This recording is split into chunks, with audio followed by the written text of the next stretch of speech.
merancang tujuan sebagai bagian dari mimpi-mimpi kita, itu rumusnya adalah SMART. Bagaimana menerjemahkan mimpi jadi tujuan hidup, itu kita harus smart. Ya smart itu kalau bahasa Inggris artinya cerdas, tapi smart ini diterjemahkan per kata.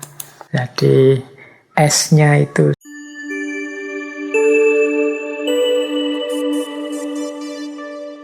Nah, mimpi ya tetap akan jadi mimpi dan benar-benar akan berhenti sekedar mimpi kalau kita tidak menyambung mimpi itu dengan upaya-upaya untuk mewujudkannya. Maka ada istilah from dream to goal. Dari mimpi kita terjemahkan menjadi tujuan-tujuan hidup.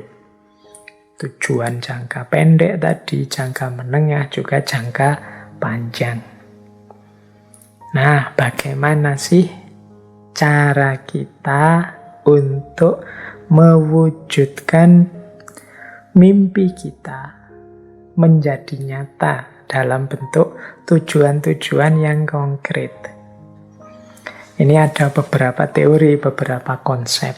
Nah, malam hari ini kita belajar pelan-pelan saja tentang konsep bagaimana dari mimpi kita wujudkan menjadi tujuan-tujuan yang konkret dan nyata. Biar orang tidak hanya bilang, kalau begitu sih cuma mimpi biasa. Biar mimpi itu jadi kenyataan. Nah, ya tentu saja yang pertama syaratnya adalah kita tahu benar, paham benar mimpi kita itu apa. Seperti saya bilang tadi loh ya, banyak orang yang tidak punya mimpi, banyak orang yang tidak berani mimpi. Jadi mimpi saja tidak berani. Semoga teman-teman tidak termasuk orang yang semacam ini. Harus punya cita-cita. Harus punya mimpi. Orang yang tidak punya cita-cita itu mungkin karena dia tidak mampu membaca dan memahami diri dan lingkungannya, atau mungkin dia terdistraksi oleh banyak hal lain yang tidak penting. Maka penting ya teman-teman, kan sering saya sindir itu di berbagai kesempatan. Kadang-kadang kita itu kalah sama anak-anak TK, anak-anak SD. Anak-anak TK itu kalau ditanya jawabannya lebih tegas. Cita-citanya apa? Polisi. Cita-citanya apa? Bisnismen. Cita-citanya apa? Pilot. Cita-citanya apa? Jawabnya lebih tegas. SD masih lumayan tegas. Nanti SMP mulai agak ragu-ragu. Biasanya SMP itu karena terdistraksi macam-macam. Era-era SMP itu mungkin banyak nonton TV, nonton game, itu jadi pikirannya campur-campur. Termasuk saat menjadi siswa SMA, misalnya SMA itu juga masih mencari fokus-fokus, mencari idola-idola. Nah, mulai bisa berpikir lebih jernih, lebih luas mungkin zaman kuliah. Tapi begitu ngerti macam-macam zaman kuliah muncul ketakutan-ketakutan, ketidakpercayaan diri. Wah, iya sih dulu waktu kecil tegas sekali bilang pingin jadi pilot, pingin jadi polisi. Sekarang mulai pesimis. Apa ya bisa? Apa ya mampu? Apa ya mungkin? Dan lain sebagainya. Akhirnya tidak berani mimpi. Jadi baik, beranilah mimpi. Ini pertama, syarat pertama. Ini tidak akan jadi kita lanjutkan kajiannya kalau teman-teman tidak memulai berani bermimpi. Kalau sudah punya mimpi, ya jangan diam. Harus berusaha lebih jauh untuk mewujudkannya. Langkah pertama apa? Ya tentu saja belajar. Nambah ilmu, mencari wawasan seluas-luasnya tentang bagaimana ihwal mimpi yang kita tetapkan tadi. Kalau mimpinya adalah kayak tadi bekerja di perusahaan multinasional, perusahaan level internasional, atau cita-citanya mendirikan kampus sendiri, atau cita-citanya apalah mimpi-mimpi, itu kan kita harus belajar caranya, belajar isinya, belajar ikhwal mimpi kita tadi. Yang cita-citanya jadi menteri misalnya kan harus tahu tentang kementerian, harus tahu apa saja tugas, wewenang, tanggung jawabnya menteri, apa saja kualifikasi, kompetensi yang harus dimiliki seorang menteri, bekal apa saja yang diperlukan ke sana. Oh, ini namanya pengetahuan. Jadi harus mau belajar lewat cara apa saja yang berkaitan dengan mimpinya. Nah, kalau sudah ngerti detail, dilanjutkan dengan membaca potensi diri. Kekuatan-kekuatan, kelebihan-kelebihan, kekurangan-kekurangan yang kita miliki. Oh, kalau ingin jadi presiden, itu syaratnya harus ini, harus itu. Harus tegas, harus menyayangi, harus tidak mudah terpengaruh, harus macam-macam. Nah, kalau aku gimana? Aku sudah punya itu apa belum? Kalau belum, gimana cara mewujudkannya? Kalau sudah, gimana cara menyuburkannya, cara mempertahankannya? Nah, ini namanya membaca dan mengembangkan potensi. Aku harus bisa apa ini? Agar mimpiku terwujud sejak sekarang. Jangan nunggu nanti. Jangan nunggu besok-besok aja Pak, saya masih muda. Ndak. Wong mimpi itu kan kita target ke depan. Semakin lambat kita memulai prosesnya, ya semakin jauh dia terwujudnya. Jadi ayo dimulai sejak sekarang. Sedikit demi sedikit kita lengkapi segala kemampuan, segala skill yang dibutuhkan untuk mewujudkan mimpi tadi. Jadi ini yang ketiga, kita perlu memupuk potensi diri. Ya berarti kalau tadi belajarnya, kalau ini mewujudkan dirinya sehingga kita layak untuk mendapatkan mimpi itu. Yang ketiga adalah relasi. Nah, relasi ini perlu juga mulai dibangun. Loh, untuk aku punya kompetensi itu, untuk aku bisa sampai ke sana, aku membutuhkan apa, membutuhkan siapa saja.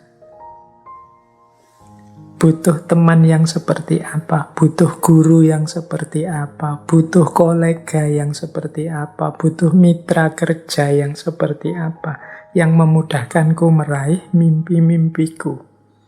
Ini namanya relasi. Jadi, tidak mungkin kan kita mewujudkan sesuatu itu sendirian. Bahkan termasuk hal yang sangat privat, misalnya kayak tasawuf dengan kholwat, uzlah, suluknya, kan tetap butuh guru, tetap butuh yang nuntun, bahkan kadang-kadang butuh teman yang sama-sama saling ikut membimbing. Jadi ini namanya relasi. Apalagi hal-hal yang sifatnya keduniaan, itu kita banyak butuh saling kerjasama, saling relasi. Penting. Jadi mungkin targetnya 20 tahun, 10 tahun lagi, ya kita mulai menjalin relasi sekarang. Wah, ini saya ini butuh orang yang ngerti hukum ini. Wah, mulai cari teman-teman yang ngerti tentang hukum. Wah, saya butuh yang ngerti tentang ini. Kalau profesiku menuntut kecanggihan aspek IT ini. Wah, saya harus punya relasi yang ngerti IT. Karena belajar sendiri mungkin tidak nyampe. Sulit aku. Ah, itu relasi namanya. Jadi kalau sudah ngerti potensi kita, kita juga merancang relasi-relasi yang kita butuhkan, kita perlukan.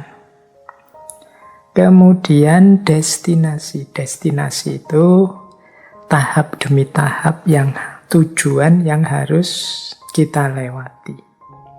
Ya, destinasi itu tujuannya.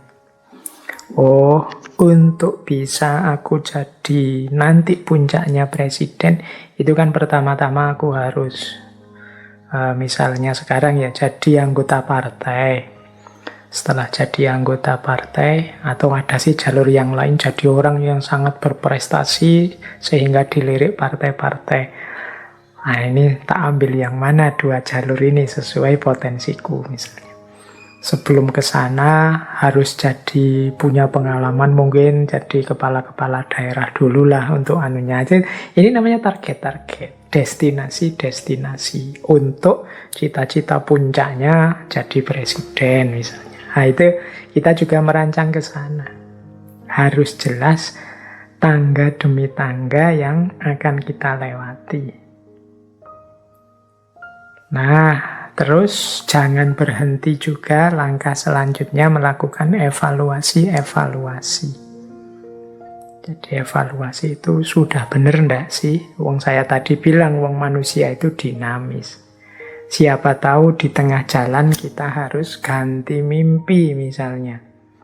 Wah iya ya, kalau zaman saya kecil dulu ini profesi ini menjanjikan. Tapi sekarang ternyata tidak. Malah menyulitkan. Wah, harus ganti ini. Nah, itu terus kan dievaluasi itu kan. Mungkin digeser sedikit. Semula presiden, terus mungkin cita-citanya jadi sudahlah ketua MPR juga enggak apa-apa lah. Berarti harus naik.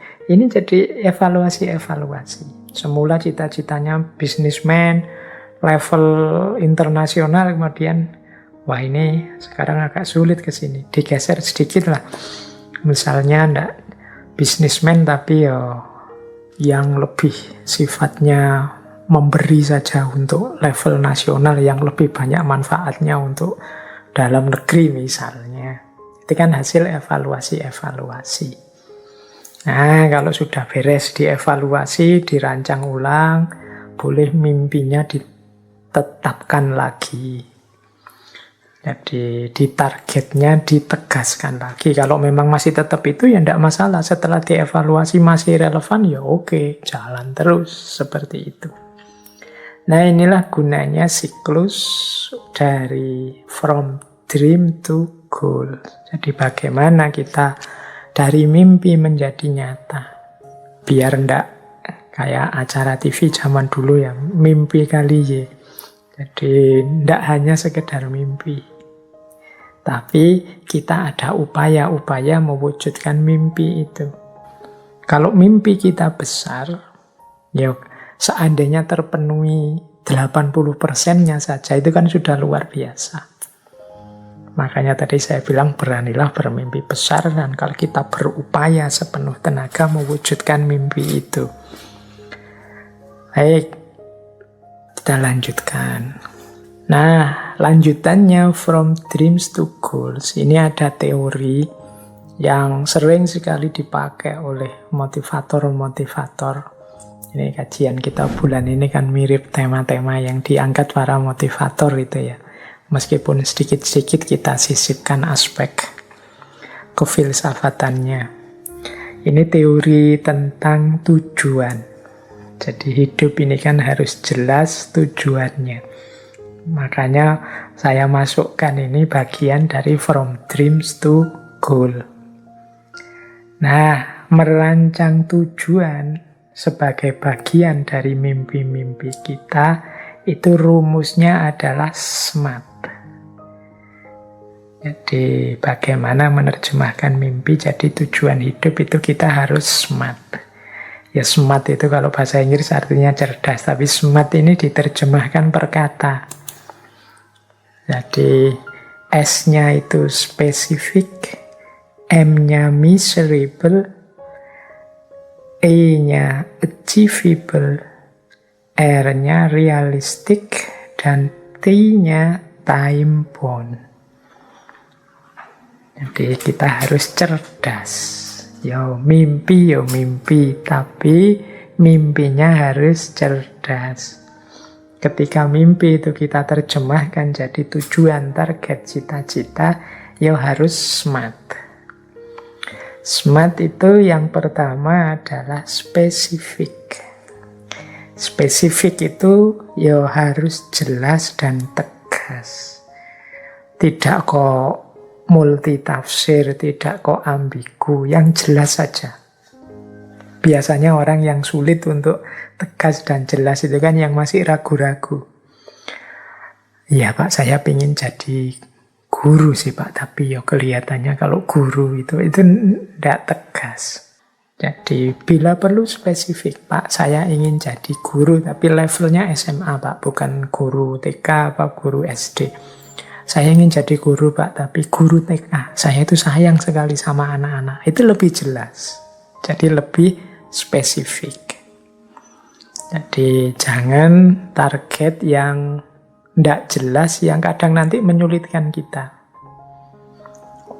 Ini yang pertama. Jadi bermimpilah, targetlah sesuatu yang jelas dan tegas.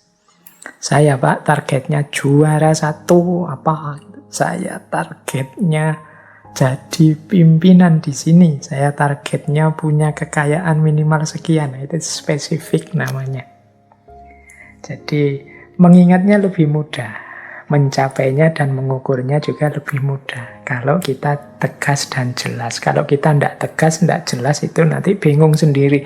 Ini sudah sukses apa belum ya saya? Ini sudah tercapai apa belum? Yang kedua, miserable. Miserable itu dapat diukur.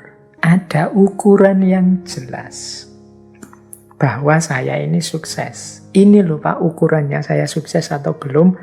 Kekayaan saya minimal 10 M. Itu berarti saya sukses. Itu miserable. Dapat diukur. Nilai saya minimal IPK ijazah saya nanti itu 3,5 Pak. Nah itu berarti miserable. Dapat diukur. Jangan target ukuran yang sulit. Ya saya ukurannya pokoknya Pak, teman-teman saya bahagia saja, saya selesai. Wah itu sulit nanti.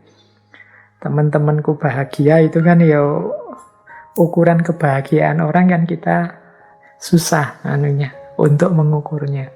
Tapi bikin parameter yang mudah dipahami. Saya jadi guru TK Pak, ya ukurannya pokoknya diterima di sekolah TK di wilayah tempat saya tinggal sudah alhamdulillah Pak. Nah, itu miserable. Atau jauh dari tempat saya sekarang asal masih di Pulau Jawa ya oke lah Pak. Itu namanya miserable. Masih bisa diukur. Jangan sesuatu yang tidak bisa diukur.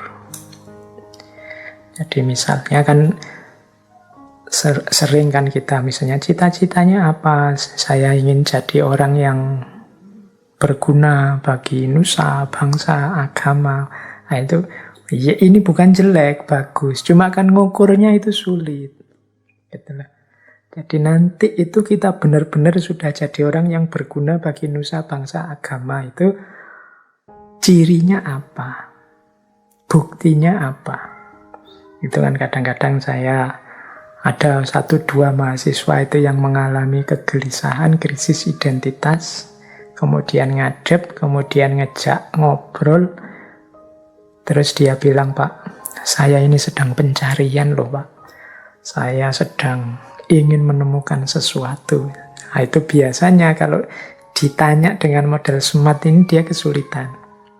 Misalnya kalau ditanya, oke, saya bantu pencarianmu. Yang kamu cari itu apa? Nah, itu dia mulai bingung. Kebenaran kah? Kebaikan kah? Atau apa? Itu biasanya terus mulai bingung ketika tidak spesifik. Kemudian cara mencarinya seperti apa? Kemudian ukuran bahwa kamu sudah menemukan itu apa? Apa kepuasanmu saja?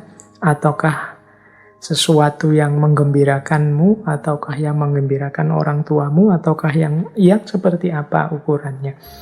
Nah, itu aspek miserable. Yang ketiga, achievable. Achievable itu bisa diraih sesuai dengan kemampuan kita, masih dalam jangkauan kita. Itu achievable. Jangan mencita-citakan sesuatu yang tidak achievable.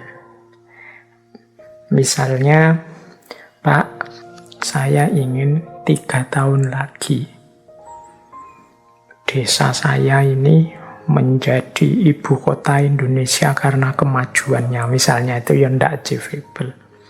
Pak, saya ingin semoga 5 tahun lagi saya bisa bersaing di bursa pencalonan presiden misalnya. Nah sekarang kamu semester berapa? Semester 1 Pak. Yo, kelihatannya tidak achievable. Jadi achievable itu sesuai dengan kemampuan yang kita miliki, sehingga dia bisa diraih. Yang keempat, R, realistik, realistis. Ini lanjutannya achievable. Jadi nyambung dengan kenyataan. Jadi kalau achievable itu lebih banyak berhubungan dengan orangnya. Kalau ini ya bukan sesuatu yang tidak berhubungan dengan realitas. Jadi realistis. Ya realistis sajalah sesuai dengan situasi hari ini.